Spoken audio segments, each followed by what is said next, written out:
तब अध्याय 4 लेते हैं, आंकड़ों का प्रबंधन। आंकड़ों का प्रबंधन देखिए, ये रहा, पहले पाठ पढ़ना है आपको। ये पूरा पाठ रहा, ये रहा पूरा पाठ, ये यहाँ से यहाँ तक पूरा पाठ है। किताब में आपके पास सामने किताब होगी, इसको पूरा पढ़ लेना है एक बार, ठीक है। तो ये रहा पूरा पाठ, और इधर भी देख लीजिए, ये रहा पाठ, ठीक है। ये यहाँ से यहाँ तक पूरा आपको पढ़ लेना है।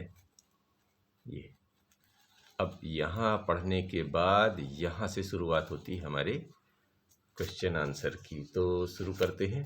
ये जो दिया है कि प्रश्नों को पढ़कर दिए गए विकल्पों में से सही उत्तर चुनकर लिखिए और सामने दिए गए घेरे को भरिए। सामने दिए गए घेरे इधर दिए हुए हैं, ठीक है जी।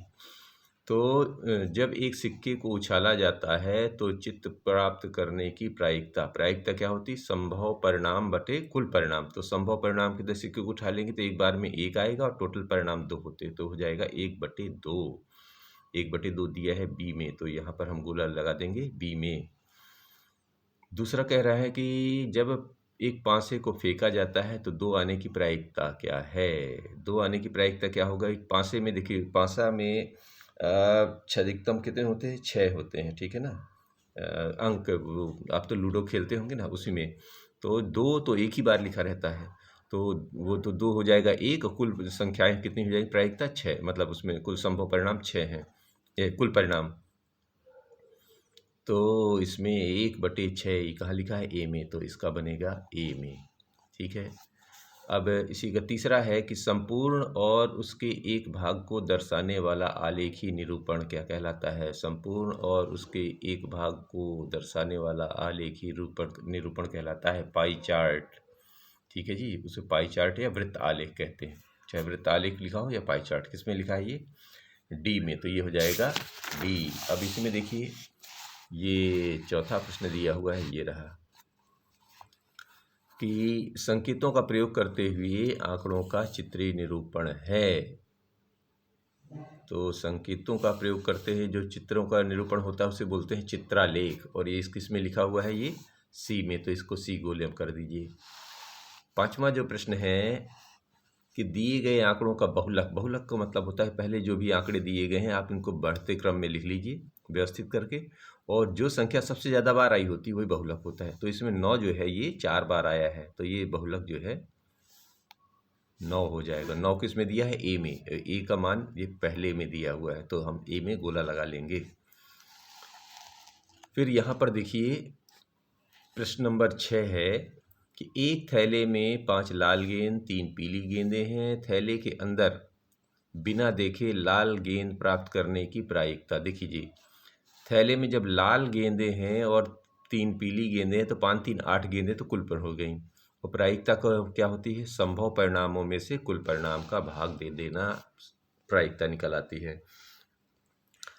तो संभव कितनी? लाल गेंदें तो कुल 5 ही हैं, और कुल गेंदें 5 और 3 8, तो 5/8 इसकी प्रायिकता हो जाएगी। अब 7वां प्रश्न कह रहा है कि जब एक पासे को फेंका जाता है तो निम्नलिखित में से प्रत्येक घटना से प्राप्त होने वाले परिणामों को लिखिए। अब ये देखिए, ये रहा पूरा प्रश्न। पहला प्रश्न कह रहा है कि 5 से बड़ी एक संख्या, 5 से बड़ी, देखिए पासे में क्या होता है? पासे में 1 से लेकर 6 तक ही तो संख्याएं होती हैं। पासे की यहाँ पर अगर लिखना चाहें तो आप लिख लीजिए, पासे में की संख्याएं यहाँ लिख लेते हैं। पासे की संख्याएं, पासे की संख्या क्या होती हैं? 1 2 3 4 5 6, ये कुल संख्याएं होती हैं। इसी में से हम गेम खेल करते हैं। अब इसमें से जवाब देना शुरू करते हैं। चलिए, ये कह रहे हैं कि 5 से बड़ी एक संख्या, 5 से बड़ी संख्या कौन सी है? 6, तो यहाँ लिख दीजिए पहला, ये पहले का जवाब हो जाएगा। 5 से बड़ी एक संख्या कौन है? ये एक ही है, तो ये हो गई 6। तो 5 से बड़ी संख्या नहीं, यानी 5 से बड़ी संख्या नहीं, यहाँ तक रोक लीजिए ने 5 से, तो 5 के पहले कितना आ जाएगा? दूसरे में क्या लिख देंगे? 5 से बड़ी संख्या नहीं, 1 2 3 4 5 तक आ जाएगा। तीसरा कह रहे हैं कि सबसे छोटी अभाज्य संख्या, तो सबसे छोटी अभाज्य संख्या क्या है? एक तो विशेष संख्या होती है, इसको लिया नहीं जाता, तो सबसे छोटी अभाज्य संख्या क्या हो जाएगी? 2, है ना। सबसे छोटी 2 ही होती है, तो यहाँ पर लिख देंगे 2। और सम संख्या कौन होंगी? 2 या 2 का गुणज, तो 2 हो जाएगा, फिर 4 हो जाएगा और 6। तो हमारी सम संख्या कितनी आ जाएंगी? 2, 4 और 6। इस तरह इसका जवाब हुआ। अब 8वां लेते हैं। ये रहा 8वां प्रश्न। पहले उसको पूरा समझने की कोशिश करते हैं, कहते क्या है कि दिए गए आंकड़े किसी राज्य के वार्षिक उत्पादन को दर्शाते हैं। इन आंकड़ों को पाई चार्ट पर प्रदर्शित करना है जी। तो ये उत्पादन दिया है, उत्पाद जो दिया है वार्षिक उत्पादन टन में दिया है। यहाँ गेहूँ 2750 टन है ना, शक्कर है 2500, चावल है 1500। तो अब इसको देखो हल करना। तो इसको क्या करना पड़ता है, आपको पहले एक सारणी बनानी पड़ती है। उत्पाद या वस्तु लिख लेते हैं वहाँ पर, फिर वार्षिक टन जो भी ये दिया रहता है पैमाने, फिर उसका संपूर्ण का भाग और केंद्रीय कोण, ये 4 चीज़ें हमको ज्ञात करनी पड़ती, तब जाके हम ये ऐसा पाई चार्ट बना पाएंगे। तो क्या करना है, जो उत्पाद हमारे पास क्या क्या दिए हुए थे, देखिए यहाँ पर गेहूँ दिया है, शक्कर और चावल, गेहूँ शक्कर चावल लिख लिया। और वार्षिक टन जो है उत्पादन में दिया है, इसमें 2750 है, इसमें 2500 है, इसमें 1500। अब संपूर्ण का भाग, इन सबको जोड़ देते हैं तीनों को, जो भी दिया है यहाँ पर 6750 जुड़ जाएगा। अब जिसमें का चाहिए, गेहूं का चाहिए, तो गेहूं में 6750 का भाग देंगे, काटेंगे तो ये 11/27 आ जाएगा। 2500 को 6750 में भाग दे दीजिए, से भाग दे दीजिए तो 10/27 आएगा। और इसका भाग देंगे तो ये आ जाता है 6/27। ठीक है। अब केंद्रीय कोण का मतलब हमारा कोई जो पूरी चक्री होती है वो कितनी होती है? 360 डिग्री की। तो 11/27 को 360 में भाग दे देते हैं। अब काट के हल करते हैं तो 146.66 के आसपास आता है। तो चूंकि अब हमको पूरा दशमलव में ना लेके कोण हमेशा डिग्री में लिखना है, तो 0.66 को नहीं, 0.5 के आगे वाली संख्या हम ले लेते हैं, और 0.5 से कम होगी तो पीछे वाली संख्या ले लेंगे। तो 146.66 को हम 147 मान लेते हैं और लगभग लिख देते हैं वहाँ पर। इसको जब ऐसे 10/27 का 360 में गुणा करके निकालेंगे तो 133.33 के लगभग आएगा, यानी 5 से कम है दशमलव के बाद के अंक। तो ये हम मान लेते हैं कि 133 ही पूरा है, और इसको लगभग लिख लेते हैं। ठीक है जी, इसमें भी लगभग लिख लिया और इसमें भी लगभग लिख लिया। लेकिन 6/27 को 360 में भाग देते हैं तो पूरा 80 बार चला जाता है, यानी 80 डिग्री हो गया। अब इसको पाई चार्ट बनाने के लिए आप एक देखिए, इसको 147 के चांदा को रख के और इसको एक रेखा बना लीजिए कहीं, उसी पे 147 बना लीजिए, इधर इसको 133 बना दीजिए, इधर बचेगा 80। तो इस तरह ये जो आकृति बन जाती है, इसी को बोलते हैं हम पाई चार्ट। समझ में आ रही है? 147 कौन सा था? यही वाला। 133 में शक्कर का हो जाएगा और चावल में 80 डिग्री। ठीक है। अब अगला प्रश्न है 9वां नंबर की 672 विद्यार्थियों के स्कूल आने जाने के विभिन्न साधनों को पाई चार्ट में दर्शाया गया है। चार्ट देखें और निम्नलिखित प्रश्नों को। अब की बार ये पहले हमने इसको यहाँ इस वाले में पाई चार्ट निकाला था, अब की बार इन्होंने पाई चार्ट ही दे दिया है और इस पाई चार्ट को देखकर ये जवाब देने हैं। ठीक है। क्या जवाब क्वेश्चन मांग रहे हैं कि कितने विद्यार्थी साइकिल से स्कूल जाते हैं और कितने विद्यार्थी बस से स्कूल जाते हैं। तो चलो शुरू करते हैं। ये जो पाई चार्ट कितने का होता है? 360 डिग्री, और 360 डिग्री में कुल विद्यार्थी कितने हैं? 672। तो 1 डिग्री का मान निकाल लीजिए। 1 डिग्री का मतलब हो गया 672 में 360 का मान भाग दे देंगे तो 28/15 आ जाता है। अब जो बोलते हैं वो देखिए। पहला प्रश्न कह रहे हैं कितने विद्यार्थी साइकिल से जा रहे हैं 90 डिग्री। तो 90 डिग्री साइकिल से स्कूल जाते हैं, इसका मतलब 28/15 में 90 का गुणा कर दीजिए। काटेंगे तो 15 6 90 और 28 का 6 में गुणा करने पर 168 विद्यार्थी आ गए। इसी तरह इसमें दूसरा प्रश्न ले लेते हैं, कितने विद्यार्थी बस से स्कूल जाते हैं। बस से देखिए कितना है, बस से हैं 120 डिग्री। तो 120 डिग्री विद्यार्थी बस से स्कूल जाते हैं, तो 28/15 में 120 का आप गुणा कर दीजिए, काट दीजिए तो 8 बार कट गया 15 से 120। तो ये 28 और 8 का गुणा 224 आ गया। 224 विद्यार्थी जो है बस से स्कूल जाते हैं। अब 10वां प्रश्न ले लीजिए। दिए गए पाई चार्ट में सिंचाई के विभिन्न तरीकों को दर्शाया गया है।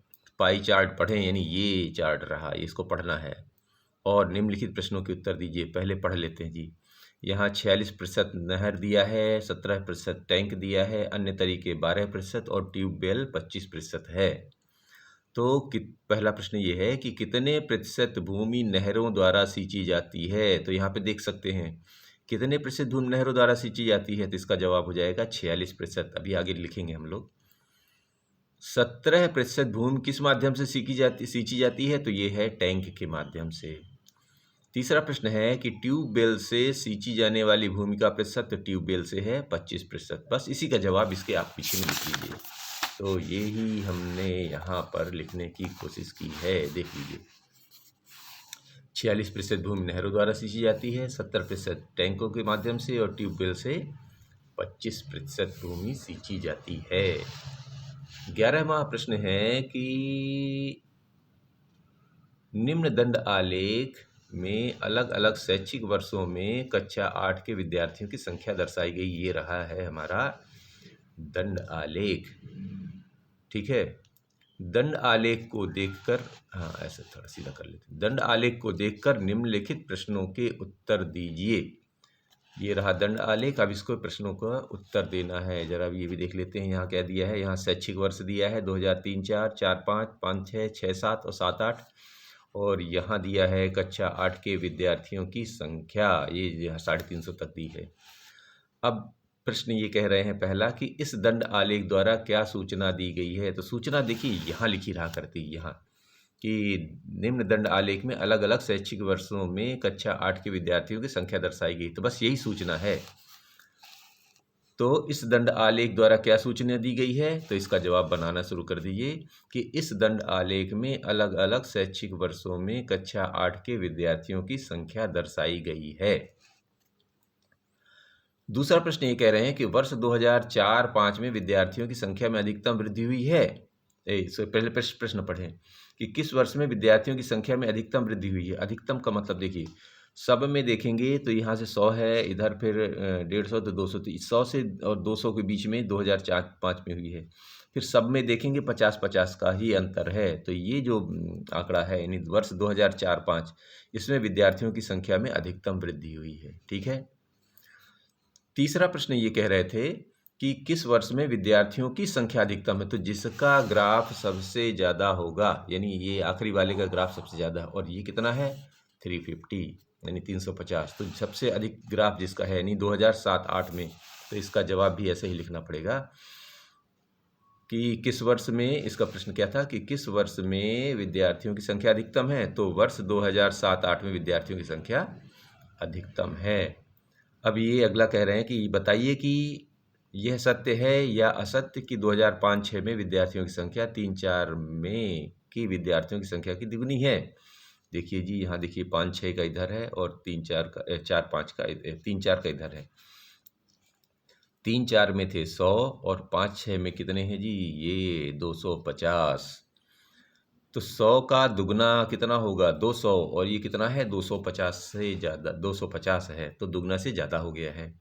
तो इसका जवाब लिख देना है। यह असत्य है कि 2005-6 में विद्यार्थियों की संख्या 2003-4 की विद्यार्थियों की संख्या से दुगनी है, क्योंकि ये दुगने से भी ज़्यादा है, इसलिए इसको असत्य घोषित करेंगे। अब इसी का जो है अगला प्रश्न है, ये रहा 12वां प्रश्न कि निम्न दंड द्विदंड आलेख, द्विदंड का मतलब जो दो लगातार दंड दिए हुए हैं। पहले सिंगल दंड था, इसमें दो हैं। तो द्विदंड आलेख में 2 शैक्षिक वर्षों में एक विद्यार्थी द्वारा अलग अलग विषयों में प्राप्त किए गए अंक दिए गए हैं। द्विदंड आलेख को देखकर निम्नांकित प्रश्नों के उत्तर दीजिए। तो ये जी द्विदंड आलेख के यहाँ पर विषय दिए हैं, गणित, सामाजिक विज्ञान, विज्ञान, अंग्रेजी और हिंदी। इधर एक विद्यार्थी द्वारा प्राप्त किए गए अंक, और ये जो इधर वाला अंक दर्शा रहा है ये 5-6 को दर्शाता है, और इधर वाला जो है ये चार्ट 6-7 को। हालांकि ये कलर नहीं कर पाए हैं, पर आप समझने की कोशिश करिए। ये लाल रंग के लिए है और ये नीले रंग के लिए है। अब शुरू करते हैं प्रश्न। चार्ट आपने देख लिया। प्रश्न ये कह रहे हैं कि इस द्विदंड आलेख द्वारा क्या सूचना दी गई है। तो सूचना हमेशा ध्यान रखना है, आपको ऊपर ही लिखा रहता है। द्विदंड आलेख में 2 शैक्षिक वर्षों में एक विद्यार्थी द्वारा अलग अलग विषयों पर प्राप्त किए गए अंक दिए गए हैं, ये लिख देना है। तो शुरू करिए, यहाँ लिख दीजिए, ये लिख देते हैं कि इस द्विदंड आलेख में 2 शैक्षिक वर्षों में एक विद्यार्थी द्वारा अलग अलग विषयों में प्राप्त किए गए अंक दर्शाए गए हैं। ठीक है जी। दूसरा प्रश्न ये कह रहे हैं कि किस विषय में विद्यार्थी के प्रदर्शन में अधिक सुधार हुआ। तो सुधार किसका, जिसका ग्राफ पहले वाले से दूसरे वाला डब्बा बड़ा होगा उस आप साफ देखेंगे। इसी में ये छोटा है, ये सबसे ज़्यादा डब्बा बड़ा इसमें दिख रहा है ना, ये गणित में। तो हम इसी में जो जिसका डब्बा बड़ा दिख रहा है उसी को अधिक बोलेंगे। तो गणित विषय में, गणित है ना ये, गणित विषय में विद्यार्थी के प्रदर्शन में अधिक सुधार हुआ है।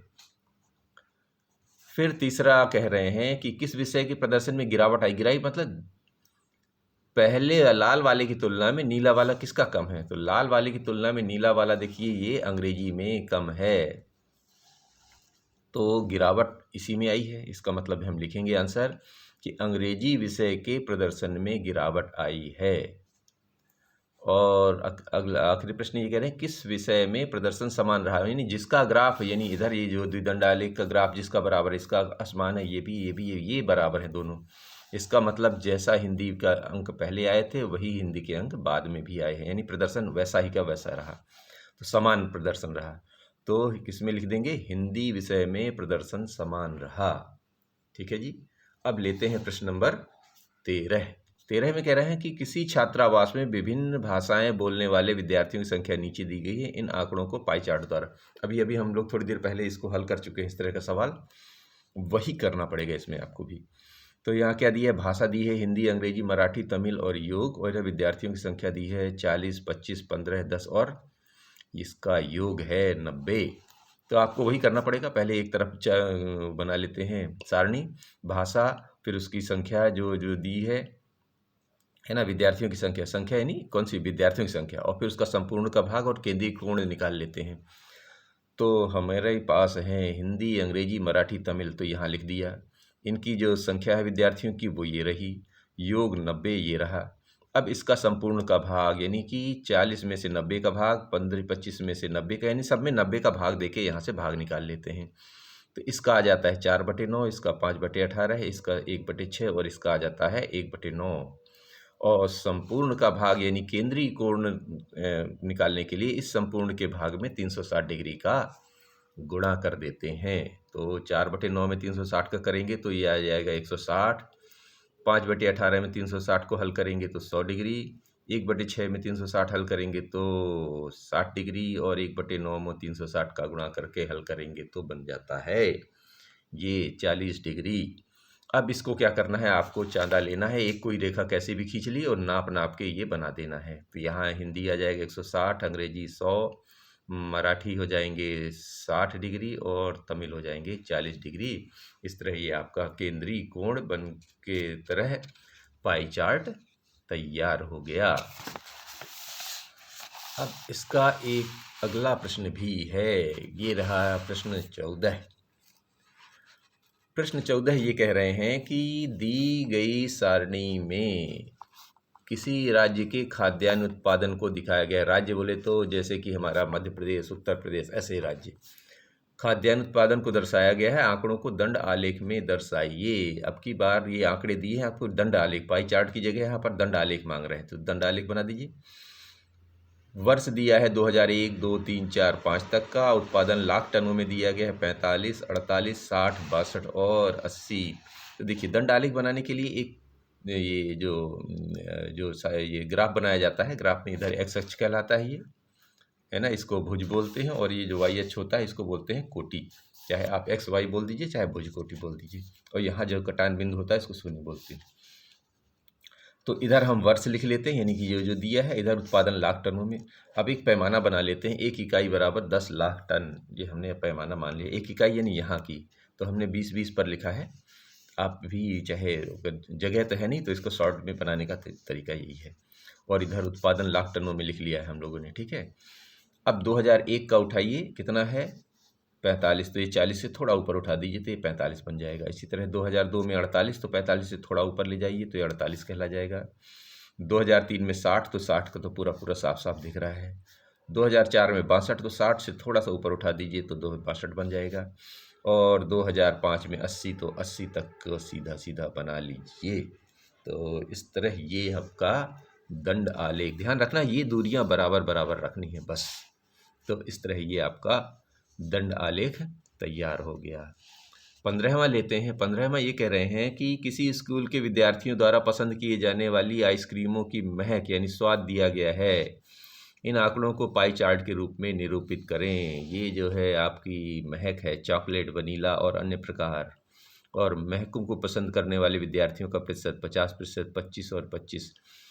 इसका पाई चार्ट बनाने के लिए फिर वही आपको करना पड़ेगा, क्या, सारणी बनाइए। एक तरफ महक लिखिए, चॉकलेट, वनीला और अन्य प्रकार, और ये पसंद करने वाले विद्यार्थियों का प्रतिशत, और योग कर दीजिए तो ये आ जाएगा 100%। अब इसका संपूर्ण का भाग, यानी कि इसमें 100 का में 50 में 100 का भाग, इसमें 25 में 100 और इसमें 100 का भाग दीजिए तो ये बन जाएगा 1/2, 1/4, 1/4। अब इसमें 360 डिग्री का कितना भाग निकलता है, यानी केंद्रीय कोण कितना बन पा रहा है, वो निकालने के लिए 360 में 1/2 का भाग देंगे तो 180, इसमें 1/4 का भाग देंगे तो 90, और इसमें भी 1/4 का भाग बोल रहे हैं, गुणा करेंगे तो 90 आएगा।